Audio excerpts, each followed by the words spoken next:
આ સામે તમે દર્શન કરી રહ્યા છો શ્રી ધોલેરા ધામ। તો જસવંત દર્શન કરવા માટે પહેલાં રૂચેનો અહીંયા બોર્ડ મારેલો છે, એ તમને એકવાર બતાવી દઉં છું। જો એમ એક તો અક્ષરવડી જે મંદિરમાં જે આ સામે દેખાય છે એ, પછી ધર્મકુંડ તળાવ ઘાટ મંદિરમાં, શિવજીનો કૂવો મંદિરમાં, વરસાદીનો ચોરો, પુંજાબેની મેળી, ખાંડેશ્વર મહાદેવ, હિંગળાજી હનુમાનજી દાદા, નિશ્વરણ સ્વામી છત્રી અને સભા તળાવ। તો આટલા ટૂંકમાં સ્થાન છે ધોલેરામાં દર્શન કરવાના। જેવા જ તમે મંદિરની અંદર એન્ટર થશો તો સૌપ્રથમ તમને આ ભવ્યથી ભવ્ય દ્વારના દર્શન થશે। આખો નવનિર્મિત દ્વાર બને છે અત્યારે। આ આપણે એન્ટર થઈ ગયા છીએ ધોલેરા ધામમાં।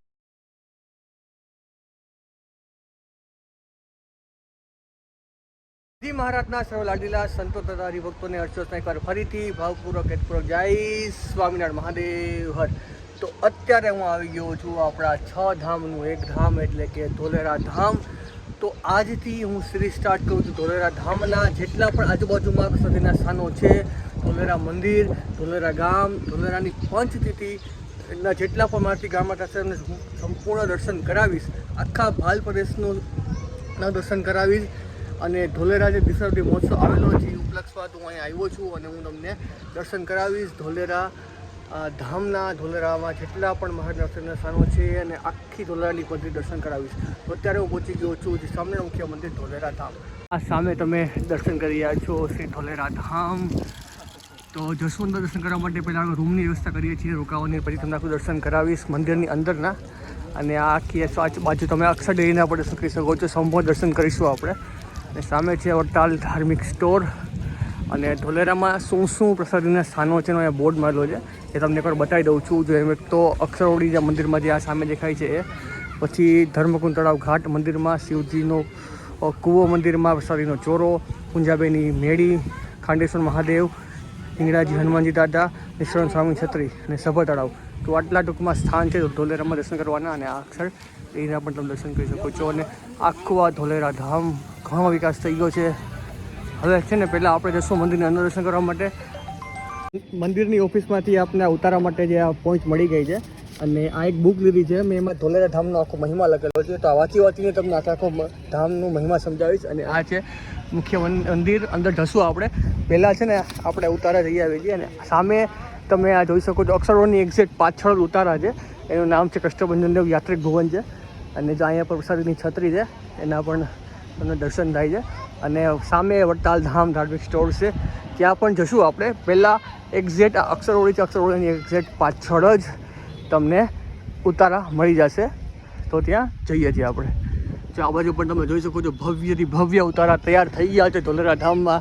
અને થોડા જ એટલે ડિસેમ્બરમાં ધોલેરા ધામનો શતાબ્દી મહોત્સવ પણ આવે છે, એની પણ ફૂલ તૈયારી ચાલુ છે અત્યારે। અને આખું આ ધોલેરા ધામ ઓકે। આ તો ભોજનાલય છે, તો આઈ થિંક આ બાજુ હશે પાછળ।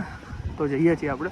આ સામે આવી ગયું છે શ્રી કષ્ટભંજન દેવ યાત્રિક ભુવન ધોલેરા ધામ।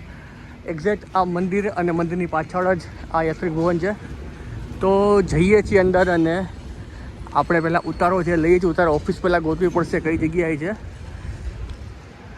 તો આપણે અત્યારે ધોલેરા ધામના ઉતારામાં આવી ગયા છીએ। તો ઘડિયાળમાં વાગે છે અત્યારે 5:30। તો અત્યારે આપણે જશું મંદિરની અંદર દર્શન કરવા માટે। શ્રી મદન મોહનજી મહારાજ દર્શન કરીશું અને ધોલેરા ધામમાં જેટલા પણ મહારાજના પ્રસાદીના સ્થાનો છે સંપૂર્ણ તમને દર્શન કરાવીશ। અને જે અક્ષરવડી છે તે મંદિરની અંદર એના વિડીયો એ તમને નેક્સ્ટ પાર્ટમાં જોવા મળશે, કારણ કે એનો ડેડિકેટેડ સ્પેશિયલ આખો વિડીયો બનાવીશ કે અક્ષરવડી બહુ જોરદાર છે, આખો સ્પેશિયલ અલગથી વિડીયો બનાવીશ। આ વિડીયોમાં તમને એના સિવાયના જેટલા પ્રસાદી સ્થાનોથી દર્શન થશે। અને ધોલેરા ધામનો શતાબ્દી મહોત્સવ આવી રહ્યો છે ભક્તો, તો જરૂરથી ડિસેમ્બર મહિનામાં આવે છે, જરૂરથી તમે વિઝિટ કરજો ધોલેરા ધામનો કે શતાબ્દી મહોત્સવ છે ત્યાં। તો અત્યારે હવે આપણે જઈએ છીએ ઉતારાની બહાર અને મંદિર જઈને દર્શન કરીએ છીએ આપણે। જેવા જ તમે મંદિરની અંદર એન્ટર થશો તો સૌપ્રથમ તમને આ ભવ્યથી ભવ્ય દ્વારના દર્શન થશે। આખો નવનિર્મિત દ્વાર બને છે અત્યારે। તો આવી રહ્યો છે ધોલેરા ધામનો વિકાસ ખૂબ થઈ રહ્યો છે અત્યારે પણ તમે જોઈ શકો છો। ટ્રેક્ટર આવે છે અને અલગ અલગ જગ્યાએ મસ્ત ઉતારા બને છે, ભોજનાલય બને છે। આ પાછળ આખું ભોજનાલય છે, એની એક્ઝેક્ટ પાછળ જ આ યાત્રિક ઉતારા છે। તો હવે જઈએ છીએ આપણે મંદિરની અંદર દર્શન કરવા માટે શ્રી મદન મોહનજી મહારાજ ધોલેરા ધામ। પણ તમે જોઈ શકો છો આ બીજો ગેટ બને છે એક્ઝેક્ટ આની પાછળ જ તમને જ્યાં દર્શન થાય છે બીજા ગેટના। અને વચ્ચે વડતાલ ધામ ધાર્મિક સ્ટોર, ત્યાં પણ જશું આપણે સાંજે। પણ આઈ થિંક કે અંદર શૂટિંગ અલાઉડ નહીં હોય તો અંદર શૂટિંગ નહીં કરાવું, પણ તમે જેમ સાળંગપુરમાં છે, વડતાલમાં છે, એમ આપણે ધોલેરામાં પણ તમને આ જોઈ શકો છો, વડતાલ ધામ ધાર્મિક સ્ટોર. અને આ આપણે મંદિરની અંદર પાછા પહોંચી જઈશું. અને જે નિષ્કળણ સ્વામીની છત્રી છે એ પાછળ વાડીમાં છે, કોઈને પૂછવું પડશે ક્યાંથી જવાય છે. પહેલાં છે ને આપણે દર્શન કરી લઈએ છીએ શ્રી મદન મોહનજી મહારાજ, અને આરતી થાય એ પહેલાં પાછા આપણે આવી જઈશું તો આરતીના પણ તમને દર્શન થશે, લાભ મળશે. તો હવે જો આમાં ડેટ પણ લખેલી છે, તો ધોલેરા ધામ ઉત્સવની મોસમ ડેટ તમે વાંચી શકો છો. 23 ડિસેમ્બરથી 31 ડિસેમ્બર સુધી આ ઉત્સવ ચાલવાનો છે. 200 વર્ષથી ધોલેરા ધામ ઉત્સવ. અને આ બાજુ તમે નિષ્કળણ સ્વામીના અને આ બાજુ મહારાષ્ટ્રના પણ તમે દર્શન કરી શકો છો. ઉપર શ્રી મદન મોહનજી મહારાજ ધોલેરા ધામ. તો અંદર જઈએ છીએ અને દર્શન કરાવું છું એ અદ્ભુત સ્થાનના આપણા 6 ધામમાંથી એક ધામ એટલે કે શ્રી ધોલેરા ધામ. તો આ આપણે પહોંચી ગયા છીએ. સામે છે મંદિરની મેઇન ઓફિસ છે, અને એની મંદિરની એક્ઝેક્ટ સામે જ તમે આ પ્રસાદીની એક છત્રી આવેલી છે, એના તમને બધા દર્શન કરાવું છું. શું મહિમા છે છત્રીનો એ પણ આપણે વિસ્તારથી સમજીએ છીએ. જો આ પ્રસાદીની છત્રીના તમે બધા દર્શન કરી શકો છો. એક્ઝેક્ટ આ સામે આ ધોલેરા ધામનું મંદિર છે, અને મંદિરની એક્ઝેક્ટ આ સામે જ આ પ્રસાદીની છત્રી છે, અને પાછળ આખો મેઇન એન્ટ્રી ગેટ છે. ધોલેરા ધામની આ પવિત્ર જગ્યા પર ભગવાન સ્વામિનારાયણ પરમહંસ ઉપાસક નંદ પંક્તિમાં સદગુરુ શ્રી નિષ્કળણ સ્વામીને, સદગુરુ અદ્ભુતાનંદ સ્વામી, સદગુરુ શ્રી ભાઈત્વાન સ્વામી અને સદગુરુ શ્રી ત્યાગાનંદ સ્વામી, સદગુરુ શ્રી ધનાનંદ સ્વામીનું નિવાસ સ્થાનો હતા. ઓકે, આ જગ્યાએ સંતોના નિવાસ સ્થાનો હતા અને નંદસોતોની ધર્મશાળા હતી. ઓકે, તો આ જગ્યા છે ને નંદસોતોની ધર્મશાળા હતી, એક્ઝેક્ટ મંદિરની સામે જ છે. તો હવે જઈએ છીએ આપણે મુખ્ય મંદિરની અંદર દર્શન કરવા માટે. શ્રી મદન મોહનજી મહારાજ ધોલેરા ધામ. આની પહેલાં આવ્યો હતો ગાઈસ, ત્યારે ઘણું ચેન્જ થઈ ગયું છે, અને જેવા જ તમે મંદિરની અંદર એન્ટર થશો ને એટલે સૌપ્રથમ તમને આ દર્શન થશે નિષ્કળણ સ્વામીએ સ્વહસ્તે બનાવેલી પ્રસાદીની. આ જે જોઈ શકો છો આ પ્રસાદીની કમાન છે, નિષ્કળણ સ્વામીએ સ્વહસ્તે પધરાવેલી છે, સ્વહસ્તે બનાવેલી છે. એવી તમે આ કમાનના દર્શન કરી શકો છો. સદગુરુ નિષ્કળણ સ્વામીનું તમને જન્મસ્થાનના પણ દર્શન કરાવ્યા હતા, અને એ જ નિષ્કળણ સ્વામીએ આ ભવ્યથી ભવ્ય અતિ કલાત્મક પ્રસાદીની કમાનના તમને આ દર્શન થાય છે. તો હવે જઈએ છીએ આપણે મંદિરની અંદર દર્શન કરવા માટે. આ આપણે એન્ટર થઈ ગયા છીએ ધોલેરા ધામમાં, અને સૌ પ્રથમ તમે આ પહેલાં દર્શન કરી શકો છો શ્રી વિઘ્ન વિનાયક દેવ ધોલેરા ધામ. તો આ તમને દર્શન થાય છે શ્રી વિઘ્ન વિનાયક દેવ ધોલેરા ધામ, અને એની એક્ઝેક્ટ આ સામે તમે દર્શન કરી શકો છો શ્રી કષ્ટભંજન દેવ શ્રી ધોલેરા ધામ. તો આ દર્શન થાય છે તમને શ્રી કષ્ટભંજન દેવ ધોલેરા ધામ. અને હવે જઈએ છીએ આપણે મુખ્ય મંદિરની અંદર દર્શન કરવા માટે. તો અહીંથી જવાનું રહેશે આપણે. તો આ ભવ્યથી ભવ્ય મંદિર ધોલેરા ધામનું, અને મંદિરની અંદર તમે આ શિવજીના પણ દર્શન કરી શકો છો. દેવાધિદેવ મહાદેવના પણ તમને આ દર્શન થાય છે. એક્ઝેક્ટ મંદિરની જે પ્રદક્ષિણા છે એમાં જ તમને આ મહાદેવજીના પણ દર્શન થાય છે. અને હવે આપણે એન્ટર થઈ રહ્યા છીએ ધોલેરા ધામ શ્રી મદન મોહનજી મહારાજના દર્શન કરવા માટે. તો આ તમે સૌપ્રથમ દર્શન કરી શકો છો શ્રી ઘનશ્યામ મહારાજ ધોલેરા ધામ. મારો વિડીયો છે આ 1 મિનિટ સ્ટોપ કરું છું, તમે દર્શન કરી લો શ્રી ઘનશ્યામ મહારાજ ધોલેરા ધામ.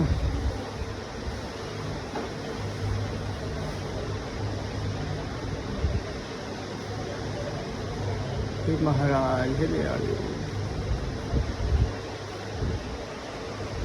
અને આ મધ્ય ખંડમાં તમને દર્શન થાય છે શ્રી મદન મોહનજી મહારાજ ધોલેરા ધામ. જો કેવી મસ્ત અને રમણીય મૂર્તિ છે શ્રી મદન મોહનજી મહારાજ ધોલેરા ધામ. આવા શાંતિથી દર્શન, પાસેથી દર્શન, તો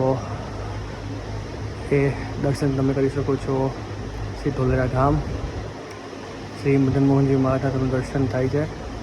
તો અહીંયા પર મારો વિડીયો 1 મિનિટ સ્ટોપ રાખું છું, તમે દર્શન કરી શકો છો શ્રી ધોલેરા ધામ શ્રી મદન મોહનજી મહારાજ.